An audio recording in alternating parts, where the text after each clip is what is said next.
지식인사이드 구독자 여러분 안녕하세요. 저는 서울 아산병원 알레르기내과에서 일하고 있는 권혁수입니다. 일반적으로 비염은 굉장히 여러 가지 카테고리가 있어요. 가장 대표적인 건 이제 알레르기 비염이죠. 뭐 꽃가루, 뭐 진먼지 이런 건 들어왔을 때 눈 가렵고 콧물 재채기, 이게 이제 알레르기 비염이고, 그런 물질과 상관없이 온도 변화, 미세먼지, 대기 오염, 여러 가지 그런 상황들, 자극 냄새 이런 것들 때문에 코 막히고 재채기 나고 콧물 나고, 이것도 이제 만성 비염의 또 일종이고, 어떤 분들은 그냥 찬 공기, 건조한 공기 또는 음식 먹을 때 뜨거운 거, 매운 거 먹을 때 이런 식사와 관련해서 갑자기 물처럼 주르르 흐르는 분들이 있어요. 이런 것들은 이제 혈관 운동성 비염이라고 얘기를 하는 건데, 온도 변화나 아니면 음식 먹는 자극 이런 것들 때문에 코에 있는 혈관이 갑자기 늘어나면서 세포 사이에 틈새가 벌어지거든요. 그럼 혈액에서 물이 줄줄줄 새어나와서 갑자기 그냥 물처럼 주르르 흐르게 되는 이런 것들은 혈관 운동성 비염이라고 합니다. 알레르기 비염의 대표적인 증상이 뭐 많은 분들이 알겠지만 코막힘, 그 다음에 콧물, 재채기, 뭐 코 가렵고 이런 것들이 있는데, 환자분들이 이제 가장 놓치는 것 중에 하나가 뭐냐면요, 밤에 특히 잘 때 코막힘이랑 요 가운데 눈 가려움증이에요. 난 코는 괜찮은데 눈만 가려, 이런 분들이 있는데, 사실 요 가운데 여기 있죠, 눈 내측, 여기 오돌도돌한 거, 많은 비염 환자분들이 여기 막 누르고 여기 막 피날 정도로 가렵고 이러는데, 여기는 눈이 아니라 코와 연결되는 통로예요. 콧등이라고 보시면 되고 코의 일부분입니다. 그래서 거기에 가려운 거는 알레르기 비염의 증상이지 이거 눈과 관련이 없습니다. 그래서 이 눈 내측 가려운 것도 내가 알레르기 비염이 있을 수 있겠구나 라고 꼭 생각을 해보셔야 됩니다.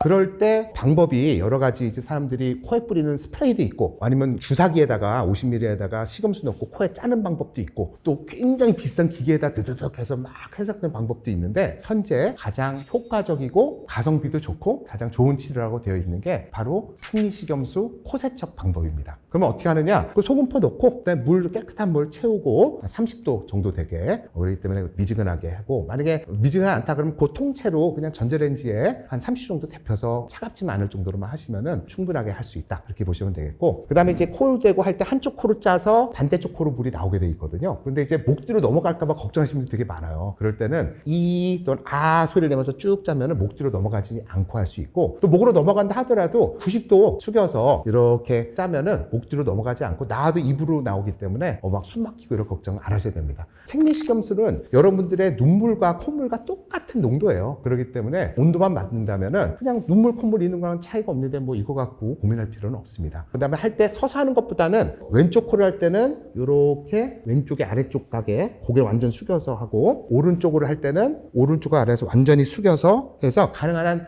고개를 많이 숙이고 옆으로 눕혀서 하시면은 더 이쪽으로 많이 들어갈 수 있어요. 근데 제가 여러분께 꼭 드리고 싶은 팁은, 하고 나서 물을 잘 빼내야 됩니다. 여기 동굴들이 먹을 컵 한 잔 이상 들어갈 정도 많은데, 어떤 동굴은 이렇게 들어있고 각도가 연결되어 있는 통로들이 달라요. 그래서 그걸 그대로 하고 나서 코 풀면은 일부밖에 안 나와요. 그럼 나중에 이렇게 활동하다가 갑자기 볼펜 떨어뜨리고 쑥 숙이면 갑자기 두두둑 흘러내리고, 밤에 자다가 옆으로 탁 놓을 때 갑자기 왈칵 넘어가고 식염수가 들어가서 막 갑자기 막 기침도 하고 기분도 좋지 않고 이러거든요. 하고 나서 는 다양한 코의 각도를 해서 코를 잘 풀어내는 게 중요해요. 이 부비동에 이제 식염수가 들어가거나 아니면 그냥 끈적한 코 같은 거 빼낼 때 방법이, 코를 푸는 방법이 있고, 그 다음에 코를 이렇게 들이마셔서 빨아 마시는 방법, 두 가지가 있는데, 그래서 우선은 먼저 코를 풀어야 돼요. 고개를 완전히 이제 숙이는 거죠. 이렇게 많이 숙이면 숙일수록 좋아요. 이 상태에서 코를 풀고, 그 다음에 고개를 이렇게 돌려서 요 광대뼈 오른쪽에 있는 게 이투로 나가게끔, 그래서 이렇게 한쪽 코 막고 여기 있는 거를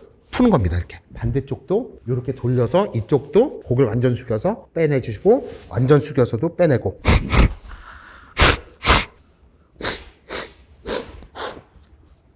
그 다음에 요거를 고개를 완전히 제껴서도 하는 거죠. 고개를 완전히 이렇게 제껴서 완전 이쪽으로 돌려서 요쪽 받고, 요쪽 있는 거를 해서 흥흥 요렇게 해서 여기 있는 거를 이쪽으로 빼지게 해서 한쪽 코 막고 흥흥 이렇게 하면은 이제 한 60-70%가 된 거예요. 여기서 이제 하이라이트인데, 코를 사실은 푸는 것보다는 빨아 마시는 게 이 부비동에 있는 분비물을 제거하는 데 훨씬 효과가 좋아요. 근데 이거의 문제가 뭐냐면요, 이걸 빨아 마시면 여기가 쏙 들어가서 잘 안 들어가요. 그럴 때 이걸 이렇게 해서 당겨 보세요. 하면 확 들어갑니다. 이렇게 해서 빨아 마시는 거예요. 똑같은 방식으로 각도를 이렇게 한 다음에 한쪽 맞고 여긴 벌리고, 옆으로도, 그 다음에 똑같이 고개 숙여서 이렇게 하다 보면은 어느 순간 코 안에 있는 게 확 넘어갈 때 있어요. 그러면 이제 주의하실 점은 이렇게 하다가 왈칵 넘어가서도 기침가래하고 살이 걸릴 수 있거든요. 그렇기 때문에 처음에 이제 잘 풀어서 웬만한 60~70%는 다 코 풀어서 빼내고 그다음에 이제 마지막에 이렇게 빨아 마셔서 끈적한 것들을 빼내는 게 좋고요. 아마 이렇게 해서 굉장히 끈적한 콧물들, 축농증 있는 분들 얼마나 많이 나오는지 경험해 보시면은 깜짝 놀라실 겁니다.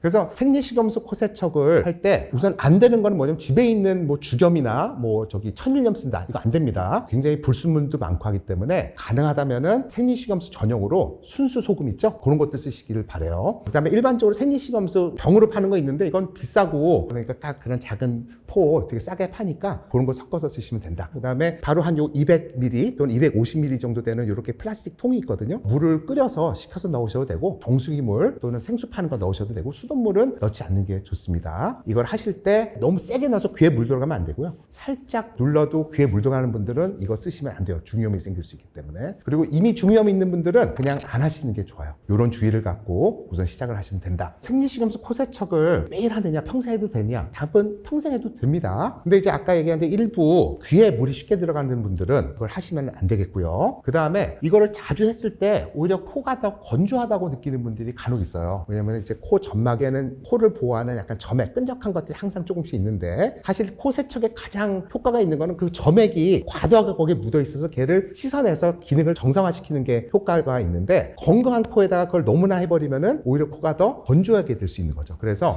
굳이 건강한 코에 매일 할 필요는 없다는 거죠. 좋은 점액질을 뺏길 필요는 없다. 그렇게 생각을 하고 제가 말씀드린 이거는 알레르기 비염이나 만성 비염, 축농증 있는 분들은 평생 해도 이거 자체로는 큰 부작용 없다. 그런 의미로 이해해 주시면 될 것 같아요. 만약에 끈적한 코는 있으면서도 또 하고 나면 너무 건조하다 이런 분들은 코 세척한 다음에 코 보습제 같은 걸 발라주셔도 돼요. 가장 간단한 거는 바셀린을 면봉에다 바른 다음에 뼈보다 안쪽, 여기는 필요 없고 그 안쪽에다 면봉으로 이렇게 발라주시면은요 코 보습이 잘 됩니다. 냄새도 안 나고 편하게 할 수 있습니다. 그리고 이제 먼지가 많은 곳에서 일을 한다든지 아니면은 꽃가루 알레르기가 있는 분들이 외출 갔다 온다든지 강아지나 고양이 알레르기 있는데 그렇게 많은 곳에 노출이 됐다. 그러면 갔다 와서 한번 세척해 주시면은 빠른 효과 개선이 있을 수 있기 때문에 생리식 코 세척은 그렇게 큰 부작용 없이 누구에게나 추천해 드릴 수 있고 이건 미국 FDA에서도 그리고 수많은 이비인후과 학회에서도 안전하게 집에서 할 수 있는 가장 좋은 치료제로 권하고 있는 방식입니다.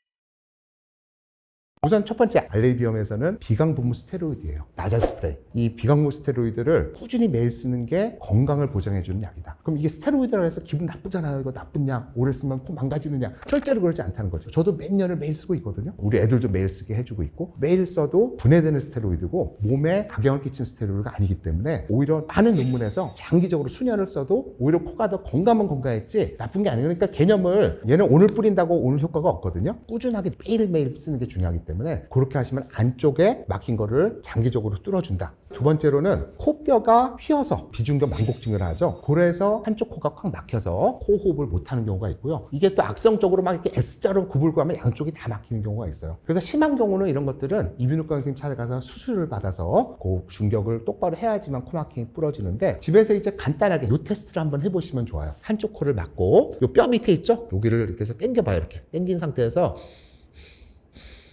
하고 이 차이가 큰 분들은 여기 입구가 살짝 펴 있어서 좁아져 있는 거를 얘가 당겨서 벌려줘서 뻥 뚫리는 경우가 있거든요. 그렇기 때문에 이렇게 했을 때 만약에 큰 차이가 있다. 그런 경우에는 도움되는 게 뭐냐면 코에 붙이는 밴드가 있어요. 나잘 스트립이라고 되어 있고 브리드라이트라는 게 가장 대표적인 거. 코골이 방지 코 밴드 이렇게 찾으시면 되는데 이런 것들을 붙이면요. 그 밴드가 코를 여기를 벌려주는 당겨주는 역할을 하는 거죠. 그래서 이렇게 코 비중의 망치 안쪽에서 꽉 막힌 분들 효과는 없지만 이 입구 쪽에서 휜 분들은 이렇게 당겼을 때 뻥 뚫리는 분들이 있거든요. 그런 분들은 그 코밴드를 하고 주무시면은 훨씬 더 코골이나 수면무호흡증에 도움이 많이 될 수 있습니다. 그 다음에 또 다른 거는 똑바로 안 자는 거예요. 똑바로 자면은 첫 번째는 혀가 뒤로 말려요. 혀가 뒤로 말리면은 코골이 수면무호흡증이 심해질 수가 있기 때문에 옆으로 누워서 자는 게 훨씬 좋고요. 옆으로 누워 잘 때는 가장 편안한 방법. 다리에 항상 뭘 끼워야 되고 앞에 펭수 같은 인형 큰 거 예쁜 거 안고 자야 되고 편하게 옆으로 누울 수 있는 자세를 취하시면 되겠고 입 벌리는 거를 막는다 해서 입에 이렇게 붙이는 테이프 많이 팔거든요. 왜냐면 입을 벌리면은요, 이게 내려가는 것도 있지만 턱이 뒤로 당겨지면서 혀가 뒤로도 말려요. 그래서 입을 벌리는 행위가 혀를 목 뒤로 더 붙이는 역할을 해서 우리 호흡기를 더 좁혀주는 역할을 하는 거죠. 그렇기 때문에 입을 다무는 게 코골이나 수면호흡증에 훨씬 도움이 되는데, 여기서 문제가 되는 게 뭐냐면은 비염 환자분들이 코는 안쪽은 막혀 있어요. 그런데 입을 다물면요, 숨을 쉴 수 있는 구멍이 없잖아요. 그런 환자분들은 숨 막혀서 오히려 위험할 수가 있어요. 그렇기 때문에 비염 때문에 코 막힌 분들이 입 막겠다고 테이프 붙이고 자는 거 전 굉장히 위험하다고 생각을 합니다. 그래서 우선적으로 해야 될 거는 코를 안쪽 비강봉 스테로를 꾸준히 뿌려서 뚫어주고, 만약에 구조적인 문제 있으면은 아까 밴드를 쓰거나 수술도 받으시고, 그런 와중에도 습관적으로 코로 뻥 뚫려 숨을 쉬는데도 벌리면은 그때는 이제 밴드를 붙여도 된다라고 생각을 합니다.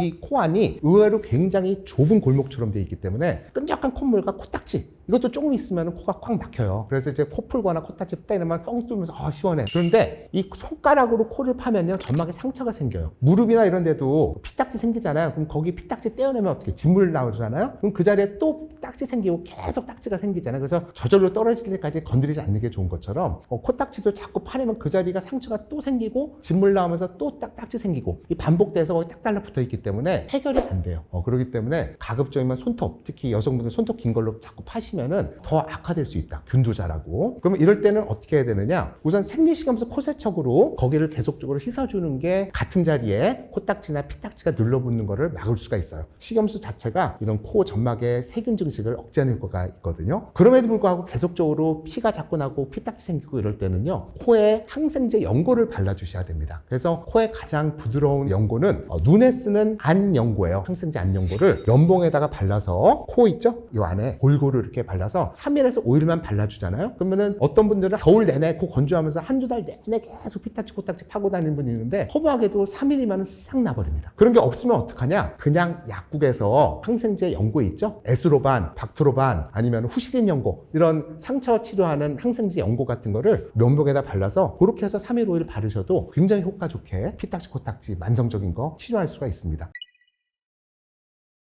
비염에 대해서 물어보면은 세상에 뭐 비염 없는 사람 있어? 이렇게 얘기할 정도로 이제 흔한데, 대부분 치료를 안 받으세요. 왜냐하면은 비염 환자분들이 본인이 첫 번째는 비염인지를 몰라요. 제가 친한 형도 비염 있어? 그럼 비염 없대요. 근데 코 한번 해봐. 그러면은 코가 공기가 안 들어가는데 본인은 10년, 20년 그렇게 코 막힌 상태로 살았기 때문에 본인이 코가 막힌 줄을 모르고 살아요. 이게 문제라는, 익숙함. 치료를 안 하고 익숙함 때문에 냅두면은 점막이 점점 두꺼워지고 딱딱해져서 이만큼 두꺼워져 자라나요. 그럼 나중에 10년, 20년 되면 나중에 점막이 이렇게 두꺼워져서 어떤 약을 써도 이게 뚫어지지 않습니다. 그런 경우에는 수술을 해서 그 점막을 긁어내야 돼요. 그 염증이 오래 가면요, 그 밑에 있는 뼈도 계속적으로 두꺼워져요. 그것 자체가 코를 더 꽉 막게 됩니다. 그런 경우에는 또 뼈를 잘라내요. 그게 다 비염 수술이거든요. 많은 비염 환자분들은 익숙함 때문에 내가 힘들지 않기 때문에 굳이 내가 치료해야 돼? 이런 생각을 갖고 다니는 분들이 많아요. 이분들이 힘들지 않다, 오케이. 스트레스 안 받는다, 오케이. 그런데 문제가 되는 게 뭐냐면, 비염, 천식, 모든 염증 질환들은 새벽에 나빠져요. 그래서 밤이 되면은 비염도 나빠지기 때문에 그게 코막힘이 되고, 그럼 코골이가 되고 수면 무호흡증이 돼요. 근데 알레르기 비염 환자들이 실제로 연구를 해보면은요, 중증 수면 무호흡증이나 코골이 이런 것들이 한 8배 정도 높다고 돼 있어요, 일반인들보다. 그리고 그렇게 됐을 때 학생들 같은 경우는 성적이 떨어져요. 공부를 못하게 되고, 어른들은 생산성이나 업무 능력이 방해되고, 낮에 만성 피로감이 되고, 브레인 포그라고 하죠? 멍하듯이 살게 되고, 그리고 이러한 알레르기 비염을 치료를 제대로 안 했을 때 어린애들은 ADHD가 증가한다고 돼 있고, 어린 성인 다 상관없이 우울증의 위험도 높아진다고 되어 있습니다. 왜? 수면의 질이 떨어지기 때문에 그래요. 그래서 낮에 내가 괜찮다고 치료를 거부하지 마시고 꼭 더 건강한 숙면을 위해서라도 비염 치료를 해야 됩니다. 알레르기 비염에서 이제 환경 관리를 어떻게 해야 되느냐? 가장 흔한 거, 진먼지 진드기죠. 진먼지 진드기는 사람의 비듬이나 각질을 먹고 살기 때문에 사람이 많이 사는 곳, 특히 침구류에 드글드글하게 될 수밖에 없어요. 근데 거기에 이제 알레르기 비염이 있으면은 밤에 잘 때마다 증상이 악화되는 거죠. 그럼 이제 환경 관리를 어떻게 해야 되느냐? 첫 번째로는 진먼지 진드기는 55도 이상에서 죽어요. 여러분들이 지방 관리를 할 때 침구류를 세탁기 60도 딱 있잖아요. 60도에 놓고 빠시면 돼요. 그럼 다 죽습니다. 그리고 온도에서 한번 세탁해서 빨고, 그 다음에 한두 번 헹구면 침범하시면은 그 시체들, 가루들 다 헹궈져 나가기 때문에 그렇게 해서 자주자주 하시는 게 중요합니다. 그 다음에 빨래 빨 때 비누 넣고 하시면은 거품 계속 나오기 때문에 침구류 할 때마다 스트레스 받아서 그 다음부터 안 하게 되거든요. 그러니까 진먼지 진드기 제거한다는 용어로 그냥 비누 넣지 말고 자주 그냥 60도에 한 번 빨고 한두 번 헹구고 말린다. 이렇게 좀 간단한 트랙으로 해야지 여러분들이 자주자주 침구류 관리를 할 수가 있습니다. 그렇지만 진먼지가 살다 보면 번식하고 죽으면 시체가 가루가 되고 그 가루가 된 것들이 사실 알레르기를 일으키는 거거든요. 그 가루들이 그러면 어떻게 되면 매트리스 안으로 쏙쏙 들어가서 그 안에 누적이 됩니다. 그래서 5년, 10년 오래 쓰면 쓸수록 그 매트리스 안에는 굉장히 심해지는 거죠. 그래서 매트리스를 그런 것들이 누적되지 않게끔 커버를 잘하는 게 좋고, 그래서 그때 쓰는 게 매트리스 커버인데 듀퐁이라는 회사에서 나오는 타이백 재질이 있어요. 이 하얀색으로 되어 있는 천이고, 요게 이제 공기는 통과하면서 미세한 먼지들이 나오지 못하게끔 하는 방수 효과도 있어요. 요 듀퐁 타이백으로 만들어진 매트리스 커버들이 시중에 여러 온라인 쇼핑몰에서 많이 팔고 있습니다. 비싸지 않기 때문에 꼭 이런 것들을 진먼지 알리는 분들은 쓰시길 바라겠고요. 그 다음에 청소를 하실 때는 진공청소기로 해야 되는데 항상 좋은 헤파 필터가 달려있는 진공청소기를 쓰는 게 좋겠습니다. 우리 청소를 하면은 그 안에 먼지가 이렇게 쌓이잖아요. 그럼 매일매일 비워야 되는데 그거 그냥 가득 쌀 때까지 했다가 그 다음에 한꺼번에 버리고, 그럼 그 안에 먼지 곰팡이들 썩은 것들이 모여있고 쭉 한번 빨려 들어가면은 공기는 다시 빠져나가는데, 빠져나갈 때 미세한 미세먼지들, 온갖 그 진먼지들이 곰팡이들 다 끌고 나와서 집안에 퍼트리는 효과가 있는 거죠. 근데 나갈 때 그 공기를 깨끗하게 정화해 주는 게 바로 헤파 필터고요. 여러분들이 지금 쓰시는 웬만한 청소기에는 좋은 헤파 필터가 다 달려 있는데, 알레르기 비염이 있거나 그런 분들은 그 헤파 필터도 등급이 있어서 가급적이면 좋은 헤파 필터 등급을 갖고 있는 좋은 청소기를 쓰는 게 알레르기 증상을 낮추는 데 도움이 된다.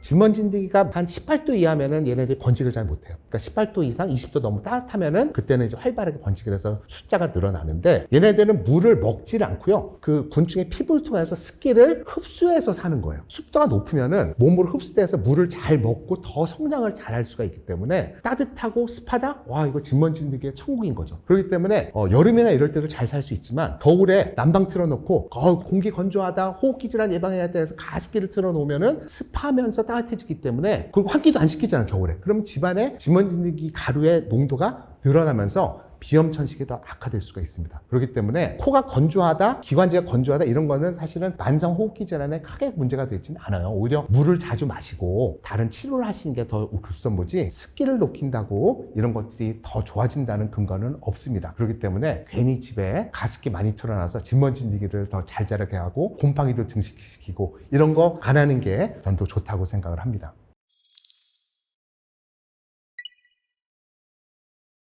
이 가래라는 게 사실은 내 몸에서 나오는 거기 때문에 전혀 더러운 게 아니거든요. 특히 이제 누런색 아니면 뭐 초록색 가래 이러면 막 이제 균 덩어리 같고 이렇게 생각을 하는데, 사실 그 색깔은 내 몸의 백혈구에서 만들어지는 단백질의 색깔이지 균의 색깔이 아닙니다. 그래서 누런 코나 누런 가래가 있다고 하면 거기에 균들이나 바이러스든 그놈들 없애겠다고 내 몸에 군인들, 백혈구들이 많이 모여서 끈적하게 되고 색깔이 나는 건데, 순수하게 그거는 내 몸의 단백질의 일부분이기 때문에 깨끗한 거예요. 그래서 삼키시면 된다. 삼켜도 더러운 게 아니고, 삼켜도 대부분 또 소화액에 의해서 균이 있다 하더라도 다 죽기 때문에 전혀 문제되지가 않습니다. 그러면 문제가 안 되는 거 이상으로 왜 삼켜야 되느냐? 가래를 뱉겠다고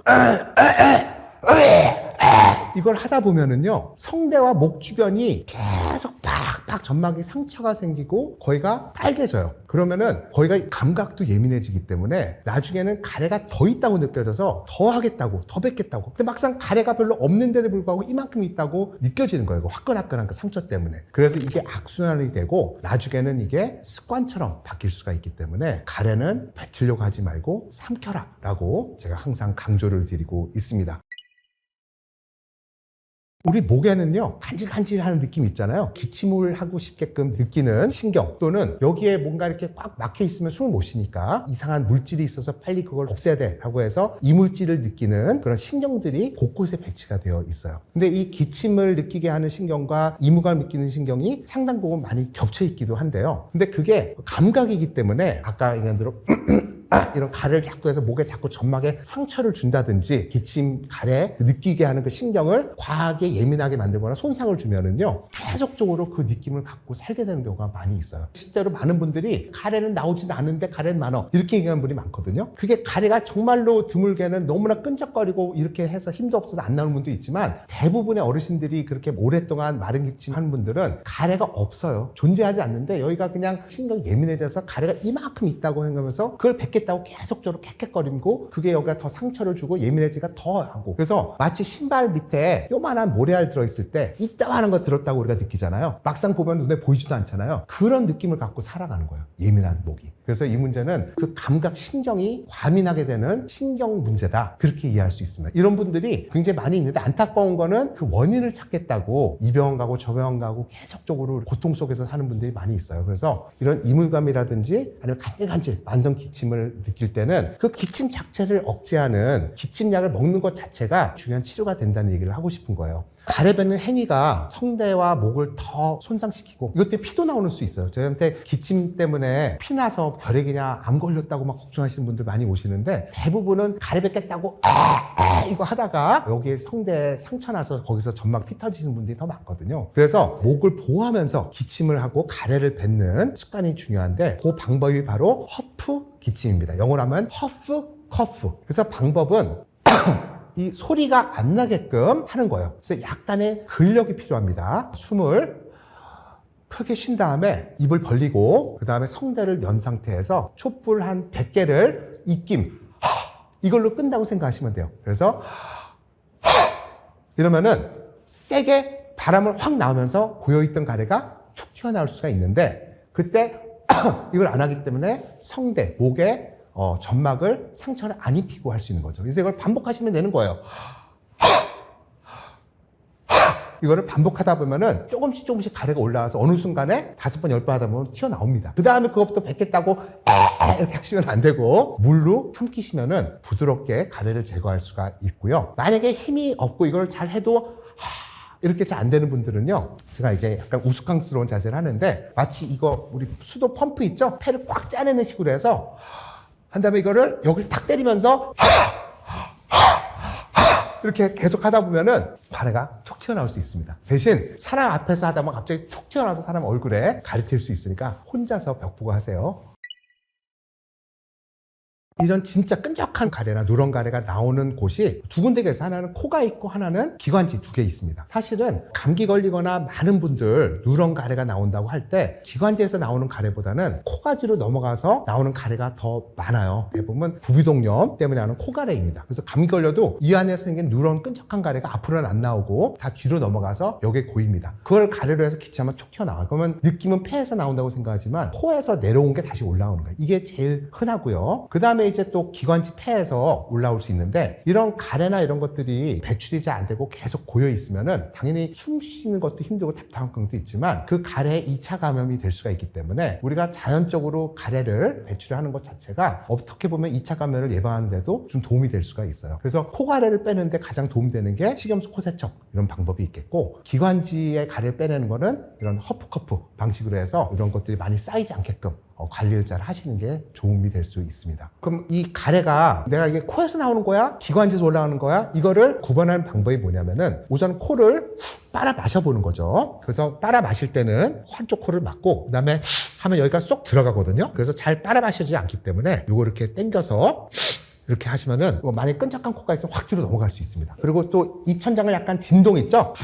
이렇게 드르렁하는 거. 그래서 이렇게 했을 때 확 넘어가는 게 있으면 이거는 코가래죠. 그렇게 해서 구분할 수가 있겠고 그렇게 해도 깨끗하다. 그리고 식염수 코세척해도 나오는 게 없다. 이러면 이제 코가래는 아닌 거고 그때부터는 기관지에서 올라오는 가래가 되겠죠. 그래서 이제 기관지 올라오는 가래를 확인하고 싶다. 어떻게 하시면 되냐면은 숨을 일단 끝까지 최대한 배가 등에 붙을 때까지 내쉬어보는 거예요. 끝까지 하다 보면 누구나 목에서 이렇게 쎄거리거나 소리가 날 수 있거든요. 그거를 끝까지 한 다음에 숨을 끝까지 쉬었다가 다시 이거를 배가 등까지 붙을 때까지 끝까지 제가 기침했잖아요. 정말 기관지에 염증이 있고 가래가 고여있는 분들은요, 제가 숨이 정말 거의 100%를 빼낸다 마으로 끝까지 뱉을 때, 그때 가래가 뭉치면서 그때부터 막 기침 가래가 막 나오기 시작해요. 눈물 쏙 빠질 때 기침할 수 있거든요. 그러면서 끝에 폐 공기가 거의 90% 이상 나올 때 마지막에 그르렁 소리가 나면서 가래 소리가 들립니다. 그러면서 기침을 하기 시작하면은 기관지에 있는 가래를 훨씬 더 효과적으로 뱉어낼 수가 있어요. 단 이거는 목에도 무리가 되고 막 토할 수도 있고 눈물도 나고 힘든 과정이긴 한데, 그렇게 기관지에 가래가 있다 확인도 할 수 있고, 그렇게 해서 깊이 있는 가래를 무리하더라도 뱉어낼 수가 있습니다. 일반적으로 이제 가래는 투명하거나 하얀색인데, 이게 어떤 색깔마다 딱 균이 어떤 종류라고 얘기할 수는 없어요. 염증이 많을 때, 백혈구이 많이 모일 때 상황에 따라 노란색 색소를 내는 경우도 있고, 어떤 경우는 약간 초록빛 띄는 색소를 내는 경우도 있고, 어떤 경우에는 갈색, 검은색 가래 나온다 이렇게 얘기를 하잖아요. 그렇게 약간 진한 색소를 내는 경우, 다 내 몸에서 만들어지는 단백질 색깔입니다. 색깔이 어쨌든 진하면 진할수록 그만큼 염증이 많다는 거고, 그 다음에 초록색이 나올 때, 그럴 때 또 나오는 좀 안 좋은 균들이 꽤 있기 때문에 가래가 막 갈색으로 나온다거나 이제 초록색으로 나오고 이럴 때는 그냥 냅두시면 안 되고 병원에 찾아가셔서 항생제 치료를 받으시는 게 도움이 될 수 있을 것 같습니다. 그냥 약한 노란색 정도 나오는 거는 균이 없더라도 그냥 염증이 있으면 나올 수 있는 색깔이니까 그냥 약하게 노란색이라고 무조건 항생제 먹을 필요는 전혀 없고요. 노란색, 초록색, 갈색, 검은색 가래도 삼켜도 다 되는 거예요. 그 색깔은 내 몸에서 만든 내 몸의 단백질이다. 균 색깔이 아니다. 그렇지만 특정 균이 있을 때 우리 몸에서 그런 색소를 내는 염증과 백혈구들이 많이 나올 수가 있고, 그런 것들이 농축되기 때문에 색깔을 보고 간접적으로 우리가 판단하는 거지, 그 색깔 자체가 몸에 해로운 거는 아니에요. 기침신경이 예민한 분들의 특징은 뭐냐면요, 우선은 건조한 데 가거나 먼지가 많은 데 가거나 안 좋은 냄새가 있거나 특이한 향수 냄새 있으면은 바로 기침이 나와요, 발작적으로. 그 다음에 이 목에 굉장히 예민하기 때문에 가루 있죠? 과자 같은 거 또는 아몬드 씹으면은 까칠까칠하게 각이 지는 거 있잖아요. 콩국수 이런 거 먹을 때마다 기침이 나와요. 그래서 가루 있는 거, 인절미 같은 거나 밀가루, 그런 가루 있는 거 먹으면 바로 기침해버려요. 이게 기침신경이 예민한 분들의 특징인 거죠. 우리가 기침은 두 가지를 또 구분할 수가 있어요. 하나는 내가 시원하려고 일부러 하는 기침이 있어요. 헛기침이라고 하죠. 이물감이 있어. 뭔가 뭐 간질간질해. 이것도 기침이에요.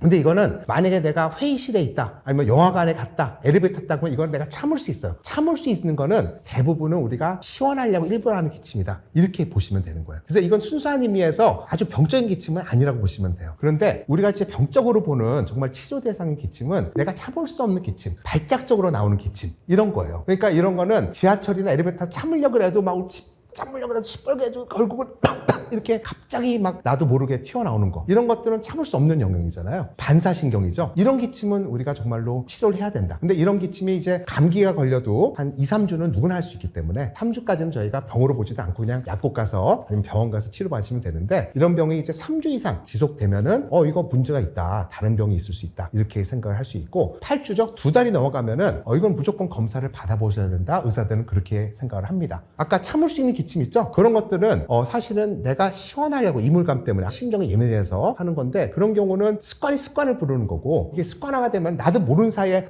이러고 하는 경우가 되게 많이 있어요. 그래서 주변 사람들 너 왜 이렇게 기침해 하는데 나는 기침한지 몰라요. 그래서 습관이 되기 전에 의식을 자꾸 하고, 이물감이 있거나 그럴 때 물 한 잔 마시거나 삼키고 행위를 안 하도록 해야 되고, 그 기침을 하는 행위 자체가 하나의 만족감이 되거든요, 내 입장에서는. 그럴 때 그걸 대체하는 다른 습관을 만들면 좋은데, 그때 침을 꿀꺽 삼키는 것도 하나의 대안이 될 수 있다고 해요. 그래서 기침하고 싶어, 간질간질 그럴 때 일부러 마른 침이라도 꿀꺽, 그럼 여기에 근육이 움직이면서 그게 하나의 만족감이 될 수 있어서 습관이라는 걸 인지를 하고 그걸 다른 식으로 없애는 방법을 해야 됩니다. 지하철 탔는데 만약에 간질간질하고 먼지도 많고 건조하고 공기 안 좋으면 또 기침 나기 시작하거든요, 예민한 분들은. 그럼 첫 번째로는 우선 코로 숨을 쉬어야 돼요. 입으로 숨을 쉬면 여기에 그 예민한 신경, 찬 공기, 건전 공기 최악이거든요. 그렇기 때문에 코로 천천히 숨을 쉬어야 됩니다. 빠르게 숨을 쉬면은 또 숨이 확 지나가면 여기 숨 쉬는 감각만으로도 기침할 수 있거든요. 그래서 우리가 안정을 취하시고, 이걸 할 때 성대가 붙으면 안 되고 성대가 열려 있어야 되거든요. 성대가 이렇게 닫으면 또 이게 서로 붙은 자극 때문에 또 간질간질 할 수 있어요. 그래서 성대가 최대한 열린 상태로 코로 숨을 쉰다. 그러면 어떻게 성대를 열리느냐? 우선은 코로 천천히 숨을 쉬고 입을 완전히 오므려서 바늘 구멍처럼 좁힌 상태로 요거를 배 복식호흡처럼 해서 천천히 내쉬는 거죠. 그래서 이거를 내쉬다가 숨을 멈추지 말고 바로 코로 숨을 들이쉬고, 그 다음에 다시 입으로 천천히 내쉬고, 이거를 반복하는 겁니다. 이런 식으로 해서.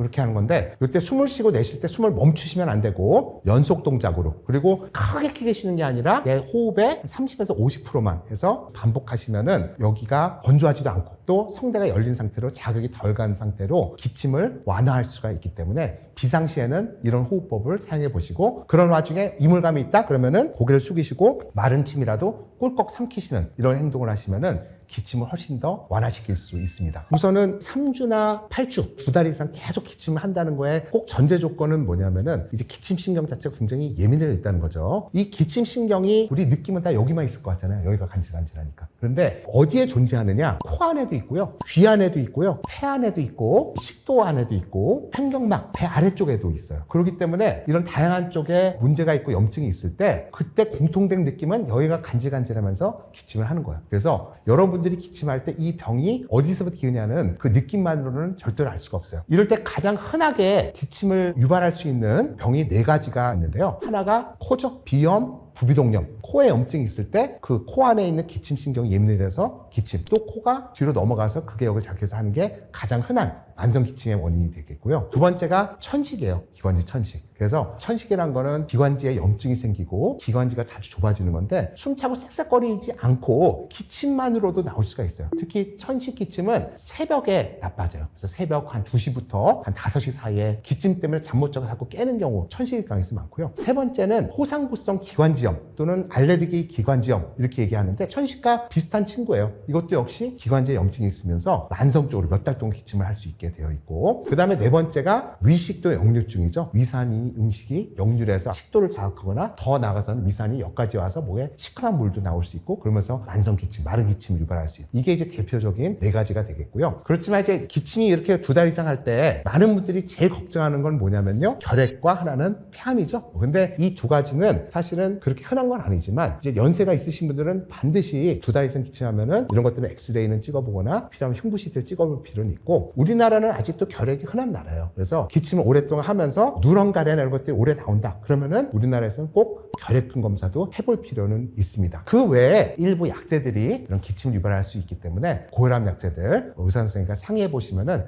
기침이 혹시 약 때문에 생기는 건지 한번 상담 받아볼 수 있을 거라고 생각합니다.